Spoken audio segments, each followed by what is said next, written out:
All right, I think we're better now. So anyway, back to a little bit of the this is what I wanted to get going is have it to where it was Jack compatible.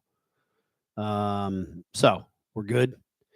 And yeah, so talking about Arkansas, like Arkansas is exactly the kind of team that you feel like would uh would very easily it wouldn't stun anybody if Arkansas finished top five in this league. I think at the beginning of the year when you looked at this roster, but right now John Calipari, those guys don't have it going, man, and they don't rebound good, which is bad when you can't run good offense, which has kind of been their issue. And then John L. Davis has not been the player we think he is. If I'm Arkansas, I'm a little encouraged that John L. just played his best game. In their loss to Ole Miss. I feel like maybe, that's one where you can look at it and say, hey, John L played 30 minutes again, which we want. He was 3 of 7 from deep. He took what, the defense gave him in terms of getting inside and then passing. Didn't force things at the rim. That's the player that they thought they got. So the question really becomes are they able to kind of capitalize on that and beat a Florida team that's going to be flying high off the 30-point win? How good are the Gators, right? I think the Gators quite obviously, have to feel like they can beat anybody in the country and should feel that way. But where does that end up? Huge game for Florida. I said on our podcast that if Tuesday night was a statement game for the Gators, then Saturday is a show me game for the Gators. It's show me that you're for real by show me you're an SEC title contender by going and by winning on the road. In a tough environment. I know that they've gotten a lot of heat for the environment. Calipari was talking about it, but they got to play better, man. They got to get out. They got to play better. So I think if you're Florida, now's your time, baby. Go out, get this road dub. And then honestly, the way the Gators schedule sets up, they could be 6-1 in this league. I think no problem. Let's look around some of these other games that are going down this weekend in the SEC. Alabama A&M, I think, is the headliner. A&M just beat Oklahoma without Wade Taylor IV, who was sick. Zurich Phillips hit the game winner, had 34 points, just a stupendous game. Alabama has won their first 2 league games by an average of, I think, 25, which just tells you how good this Crimson Tide team can be. Mark Sears is scoring again. Their defense has improved 20 spots in KenPom in the last month since that rough one at North Dakota, I guess 3 weeks ago. So in the last 3 weeks, a 30-point jump, a 30-spot jump in KenPom defense. They're defending better. Mark Sears is scoring. Look, they're really good. Now, I don't know. I think they're A&M fans would argue. I think in terms of tough places to play in the SEC, I wouldn't rank Rita Rita at the top of that list, but it's a little different under Buzz. It's a little tougher. And A&M, of course, it doesn't matter how great your home arena is when you're A&M because you're so hard to play against. A&M plays such a unique style. They are the monsters of bully ball, and that's just kind of what they're at. That's kind of where they're at. And so I kind of feel like, this is one where are you at if you're Buzz Williams?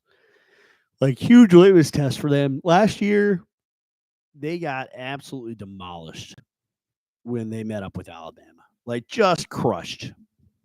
Lost by 25 and, just weren't even remotely competitive. The year before, it's interesting, looking at these Oats versus Buzz matchups. Year before, Reed Arena, what you'll notice is that game was almost 15 possessions less. and Texas A&M plays their style and imposes their will on the Crimson Tide on senior night, right? And these programs have not played multiple times in the regular season in the last 2 years. That said, they did play, of course, for the SEC tournament title. And Alabama crushed A&M and got revenge for that senior day loss. So it's kind of hard to read the tea leaves, but right now, like the team that's been at home has been the better team in this series. And like if Wade Taylor the fourth plays, I kind of see this game maybe playing out that way. If he does not play, I think it's very difficult to see A&M beating a team of Alabama's quality. And I know they just beat Oklahoma, but keep in mind, like Oklahoma kind of had that computer tricker feel, right? Even though they were 13-0, it's kind of like, Michigan win is nice. Who else did they beat? Arizona was really struggling when they beat them. Providence was struggling, continues to struggle. You know, there weren't a lot of marquee dubs. Now, the Michigan win was great. It was great. And that's Arkansas's best win, right? But yeah, I don't know. They felt like computer trickers. Neither A&M or Alabama are computer trickers. They're both top 10, 15-ish teams. In Alabama's case, a top 5 team. Huge one at Reed Arena. And like, honestly, both those teams to win the SEC, you don't like necessarily need this one, but if you get it, you feel awful good about what it means long-term in your SEC title pursuits. I'm more interested in Kentucky Miss State. And I say that having just hyped A&M Bama. Like, it's a 2-screen night in the SEC, baby, as my buddy Adam Spencer said over Saturday down south, because I think like this Miss State team is the best team that we aren't talking about in the country. Josh Hubbard is having the best season that we aren't talking about right now. And last year when it was like Josh Hubbard had to hit shots and then you had Tolu Smith and like kind of Cam Matthews was the glue guy who didn't score a ton but had to be on the floor. And like whenever anything good happened to Miss State, it was because Cam Matthews was on the floor. And now, I don't know. I feel like there's more depth. There's just more balance with this Miss State team. Like they have nights now where they're into the top 20 in KenPom, which they have not been under Jans. And in this 8-game winning streak, they've shown a lot of balance. Like RJ Melendez going off for 19 in the win over Vanderbilt is a show me something kind of event, right? And that coming after you get normal Josh Hubbard in the route of South Carolina. Melendez only had 6 that night, but it doesn't matter, right? Riley Kugel had 12 against the Gamecocks.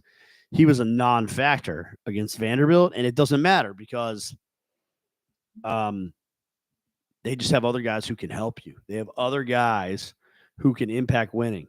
You know, Claudel Harris has been really, really good for them. Boston College transfer. Started his career at Charleston Southern, went to Boston College, became a really good number 2 for a team that got a chance to play in the NIT, and then has come to state and scored in double figures quite a bit, like giving them more options. So Chris Chance went out into the portal, got better on offense, and, you know, they're still tough on defense, and the absence of Tolu Smith has not meant as much as I thought it would. Like, no, they're not as good defensively as they were last year without Tolu, but they are better offensively because Kayshawn Murphy has blocked shots and rebounded at a prolific rate. And so now they have, instead of just Tolu, last year you had Tolu and Cam Matthews, right, that were good on the glass. This year you have Melendez who can get an offensive rebound. You got Michael Nwoko who can get an offensive rebound. Keyshawn Murphy, Cam Matthews. So it's been offensive rebound by committee. It's made them more efficient offensively. And as a result, those like kind of absences, the absence of Tolu Smith hasn't hurt as much as I thought it was. I was wrong about that team. I talked a little bit about Tennessee, Texas. The Vols, I expect to bounce back and play really well. I think Texas is super talented. And their top 40 KenPom rank kind of says that they're super talented. I also think they're not playing together. I don't think they guard particularly well. I think they dribble the ball too much and rely too much on Trey Johnson. I don't think that they use Jordan Pope enough, who doesn't turn the ball over and who can really score it. You know, I think he should. I think he should probably be the guy that they rely on a little more than Trey. And the well-traveled Arthur Kaluma has been fine, but like just asking Caden Shedrick to rebound is like a disservice to that kid. I mean, you've got to play through him more, even though he's not going to score. So I don't like the way Rodney Terry's running offense, and I still don't think that they're very good defensively. I think it could be a tough night for them against the Vols, who are going to be hopping mad. So expect Tennessee in that one if I'm doing predictions. Auburn, South Carolina, like even when Auburn is playing the Gamecocks, who have no guards, and as such are going to have trouble winning games this year. It's still must-see TV, and the Gamecocks are much better at home. That's where their nice wins this season are, and they have them, even though they're 0-2 in the league. And Colin Murray-Boyles is the one of the only guys in America that you can put down in the block, and like you can say, man, he is skilled. Like he is Johnny Broom levels of skilled. Not quite as athletic, but with 15 points, 9 rebounds, and 1.3 blocks per game, talented guy.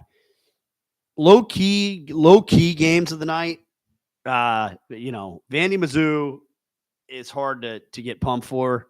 I think Mizzou rolls. LSU Ole Miss, tough to get pumped for. I think Ole Miss rolls. Low key game of the night is Oklahoma Georgia. Like I don't say Oklahoma's in trouble starting the league play 0-2, but I do think losing that second game rather, to A&M without Wade Taylor the fourth is a big deal, right? And I don't want to say Oklahoma has to find a way to get it done in Athens this weekend, but they sure would like on Selection Sunday to look back and say, man, when we went 13-0 in the league, we were going to move forward. We recovered quick. We rallied. We had a tough start. When we went 13-0 in the non-conference, we were able to rally from that tough start and get some dubs. And like Georgia is a team that I don't know if like the way Porter Moser team guards the 3-point line and the way they shoot the three, like Georgia's a little vulnerable in this game now. Like Georgia can really guard the 3-point line, but they don't shoot the ball well unless Blue Cane does. They don't play great offense. And as good as Asa Newell is, like you trust a guy like Sam Godwin to bang with him, right? And they could use Mobagoo if they have to. And then like they've got Jalen Moore, who can create some mismatch problems even against Georgia's physical wings. And then Jeremiah Fears, I think will be Jeremiah Fears. Like that so far, the returns in SEC play are a little bit of a drop-off, but pretty good against Alabama. Not quite as good against A&M, but also, had some issues with turnovers, and honestly, Porter didn't play him as much. So I think they need a little bit more from him. That was the story of their non-conference. If they get a little more Jeremiah Fears, could Georgia be in trouble in that game? I don't know. I mean, like to me, I'm not saying that the dogs are great, but I do think Mike White's got the first NCAA tournament team for Georgia in over a decade. And I think, winning these types of games that Mike White should win.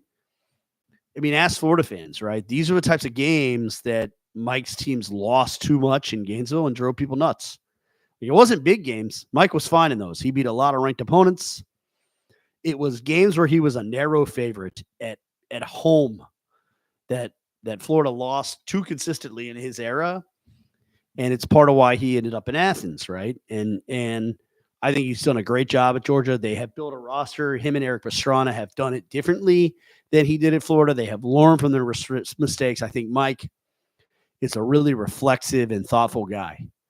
But man, is this a big game for him. And it's an even bigger game because, like, if they don't get this dub, they leave Stegman 13-3, 1-2 in the league, and then they got to go play Tennessee and Knoxville.